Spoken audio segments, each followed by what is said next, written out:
Germany and the rest of the world, welcome to Cyrils Brettspiele. That here in the American version. Welcome. Cyrils Brettspiele. Cyrils Brettspiele. I'm Kathleen Mercury. And I'm the other guy. The other guy. Did you notice our shirts? Great looking shirts. My school's board game club. It's adorable. Today we're going to talk about Spookies. Is that for gifted kids as well? No, you do not need to be gifted to play this game. Okay. You want to take the rules or should I do it? I would love to take the rules. Thank you. Oh, lovely takeover. Welcome to Spookies. As you can see, the board itself is made up of a very adorable haunted house, starting with the graveyard here and going up all of these individual floors all the way up to the scary little attic. On a player's turn, they roll the character die, and that die roll tells you which character you'll be advancing for your turn. If you roll the little sparkly question mark, then you get to choose any character you want. So if I roll the sparkly question mark and the little gray guy on a future turn had ended his turn there, well then I would choose him because then I'd have access to higher scoring. On your turn, there are 4 dice possible, but you can choose how many dice you want to roll. Especially down here for the initial rolls, if you roll all 4 dice, you're giving yourself a very good chance of advancing up the house, but you won't get many points for it. And you'll notice as you get higher too, even 4 dice here, only 2 tokens, but if you start to become more and more brave, you roll 2 dice and then you can get a lot higher points. So on your turn, you roll the dice. And as long as you can add them together, 2 of the dice, your highest scoring 2 dice, that are equal to or greater than the number, then you get to move up 1 level. And then you roll a dice again. I rolled a 2, I rolled an 8 because that's that, then I go up higher. Now, because I rolled 4 dice in the beginning, I got 0.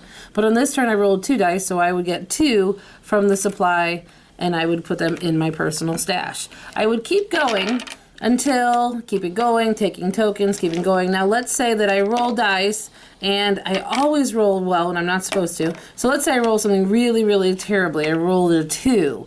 Well, what I have to do is I'd have to go down that number of levels. I was here 1, 2, 3.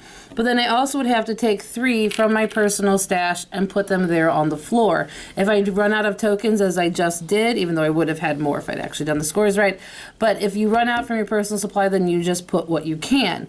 So for the next player, or possibly even yourself, when they're at the floor below, if they roll 2 dice, not 3, not 4, and they manage to roll high enough, and we'll just say for the magic of science, there we go. Because he rolled a 9, not only does he get to go up to this floor, he gets to take those 2 tokens in addition to the 3 tokens that he would get on this floor. So when other people leave tokens behind because of bad rolls, other players can come along and scoop them up. Play goes until all the tiles, all the little scoring tokens are claimed either in people's personal supply or on the board. And once the supply is empty, the game is over. They count up, everyone counts up your highest number of points, and the most points wins. Thanks so much for the rules. And now let's talk about the components, the quality, all that stuff. Mm-hmm. So I will start off. I'll interrupt whenever I want. Like always. So first of all, I wanted to say I love this wooden meeples. So it's not... He really likes wooden meeples. If you give him plastic or paper meeples or bits, he's not a fan. But you give Nils some wooden pieces... That's my game. German heart. Sorry, it's made out of wood. We love it's oversized dice. I like oversized dice. So component-wise, even if there's not a lot of in it, I would say everything is great, right. Except for, I don't know who came up with the idea of having black, maybe because of the spooky theme. However, in a not perfect light, it's hard to see sometimes the numbers. And on the character die, some of the colors are pretty similar. I mean, the faces do look different, but especially if somebody has color blindness or something like that, just because they're close enough, they might have to look at it a little bit more, but that's pretty minor. Take a look at this adorable dog. It has a hound. Hund. It has a dog. Yeah, ein Hund. Yeah, ein Hund. Yeah, it's got a Hund. And then as far as little spooky chips, there's all these little chips, and they just have cute little ghosts on them, up through 5. And I mean, and the board itself is adorable. The artwork is really well done as far as creating like a fun version of a haunted house. I think it looks great on the side of the board where you have the point values. It's easy enough to follow. There's a good quantity of the chips as far as being nice and sturdy. So for the game itself, component-wise, for how much? I don't know. Right, for $1,000 game, you've gotten ripped off. But if it's probably $20-$30, it's fair enough. Yeah, so you get good quality components. That's the bottom line. Yeah, I love the artwork. However, let's go over to the critics and let's talk about the game itself, the mechanics, and how the game flow works. So, this is a press your luck game, and I think in a good press your luck game, the tension is strong throughout and builds as you get higher. And I think the idea is that's what's supposed to happen in here. But the reality really isn't. The point values towards the lower end of the house are very, very low to advance. And you really only get a steep uptick when you get really high up. But there the risk is so great. It honestly, it plays too slowly. Where you can get so low, so low, so low. And then if you make a bad roll, you can lose a lot of progress. And so there's a lot of the game where you feel like you're not really doing much of anything, you're not making progress. When we played today, how long did it take for you to have any points in front of you? How many turns? Yeah, I wanted to give you that experience from this day for all of you. So it was a punishing game for 95% of the time for me. So I would say roughly, honestly, 95% of the game, not even a single spooky point. Not even a single. I ended up with 5 or whatever, you was right. 70 what something. So bottom line of this game for me is, and you know by heart, I'm not a big fan of luck. It's rolling dice, and it doesn't matter if you roll 2, 3, or 4 for me. When you're a good roller and you have so much luck and always rolling 12s, you will win this game by country miles, and if you're rolling bad, you will lose by country miles, and there's nothing in between. Right. So you cannot manipulate this dice. You can't. That has nothing to do with skills. It's simply you play Yahtzee or other dice rolling game. Roll 20 dice. Whoever rolls highest wins the game. That's basically what the game is for me. At the end of the day. Right, because I was a few turns into it. I had over 30 points because I had some really great rolls, and you were basically mathematically eliminated from the very beginning. That he just had no chance really of catching up, or when he would get there and then he would lose, and then he'd have to actually put chips back on the board. So you just want to feel like even in a press your luck game that you're pushing forward or even holding steady, or if you lose, it's because you made a mistake. Whereas in this, it just feels like it's. Yeah, but even if I had a chance, let's assume I had a chance, and I would be in the second top floor here, and I need with 2 dice 11 or 12, which is only 3 out of 36, we know that. However, then I get 16 points, and let's assume there would be a couple of more points in it. Then I have for a game of 25 minutes, a moment of rolling 2 dice, so 5 seconds. If I roll good, hey, super glorious, I'm winning the game. And if I roll bad, I'm still in the same boat like the other 25 minutes. I mean, at the end of the day, how stupid is that? Having a 2-second moment and just rolling 2 dice, and, oh, I got a 10, super good.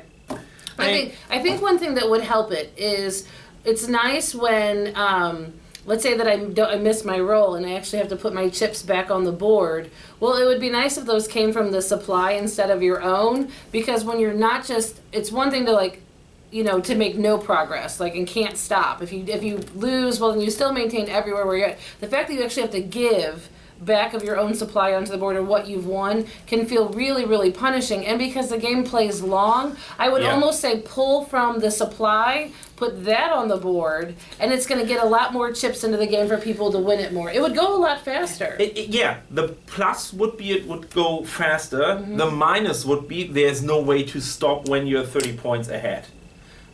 So there's pluses and minuses for taking this penalty chips from the supply.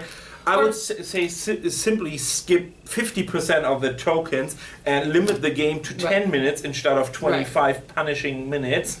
The other thing too is, let's say whoever's in last place, that they could choose a character on the board they wanted instead of rolling the die. Because if you're in last, I'm just thinking of ways to modify, darling. You don't have to love them. Yeah, but, you know, and I appreciate that. Well, I mean, because if you've got the game, I mean, I think there's something there. I love press your luck games. I think there's some tweaks. So if whoever was in last, for example, could pick a character, so if they're already pretty high up, they'd have a chance to get points on their next turn, as opposed to having to make a whole bunch of just ridiculous rolls where you lose where you could have lost out on 1 point. You know, well, if they automatically could make 6 on the next turn, that's going to keep the game a lot tighter. You just came out of the nowhere with that idea, and I was in the mood of saying, oh, I never wanted to play that again. So now you want to try my special rule?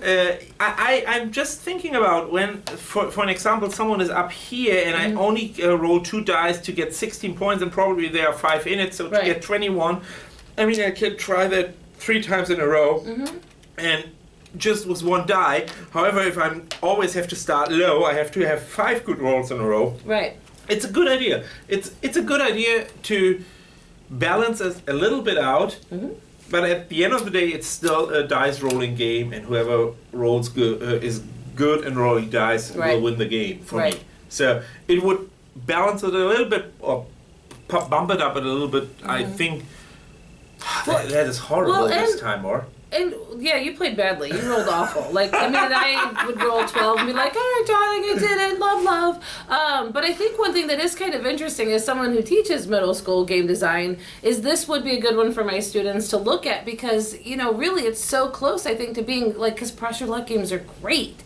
I like them a lot. They can be really fun if the tension's there and you really feel on that edge. This would be a great one for my students to work out and come up with alternate rules, maybe to try to create more of a balance between, you know, tension and to keep the score tighter so players feel like they're in it. You had no interest, you know, in keeping going really, other than just to finish it when you were so far behind, like ridiculous. Like, it was embarrassing how badly Nils was doing. If you don't understand, when you think of the Titanic, and if you have ever played with me, it was a success compared to him, because at least it made it most of the way. Yeah, Doch. I lost the string. I have no idea what I wanted to say. Mechanics? We talked about. Yeah. No, I think I'm done. You loved it. 10 out of 10. Let's go over to... Oh, no, let's talk about fun and replayability. So, back on track. We have played this. For fun and replayability, I would say it's pretty low. As far as in the current form, I would be interested in trying out some changes and modifications just to try to speed it up, to make it so it wasn't so punishing when you make bad rolls. So players feel like they're in it more rather than just being knocked down. Could one of the variants that you draw randomly from these tokens? Yeah, that would be super fun too.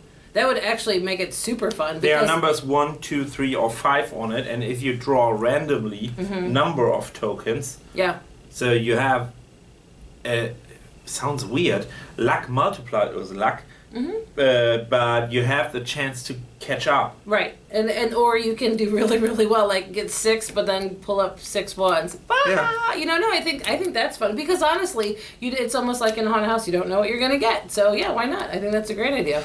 Okay, bottom line is you have to fix the game with house rules. Yes.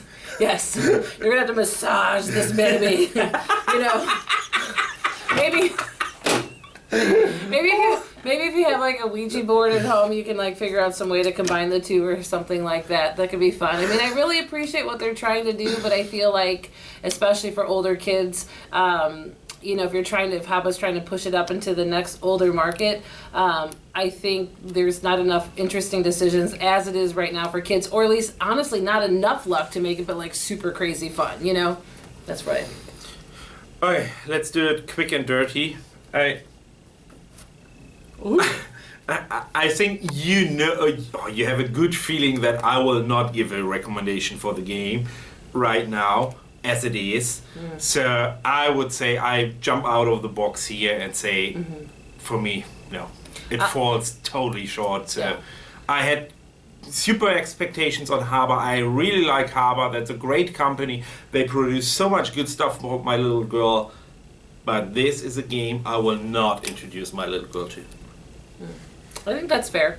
I think that's fair. Now that, I mean, I might just take Nils' copy from him since he doesn't like it and keep it, and then we'll play with it. So, so it's worth stealing from a friend if you want to keep playing around with it. Okay. So that was another episode of Cyrils Brettspiele with Kathleen Mercury and Nils, and today we talked about Spookies from HABA, and I would say see you next time, and I promise you we will play a more fun game, for me at least, not for you, so I will punish you next time. Is that okay for you? I have fun with everything. Okay, see you next time. Bye bye.